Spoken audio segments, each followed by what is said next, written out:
Po pala yung DTF crayon dito sa Felix. Ginamit po to na 7 araw na may 438 na total na meter.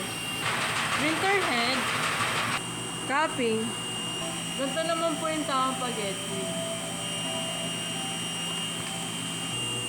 Pagtapos mag-head clean, punasan natin yung wiper. Yun yung capping na.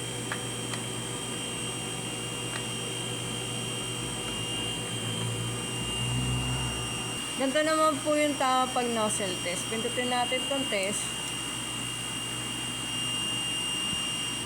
Ito po yung nozzle. Ang ink system ay tama lang.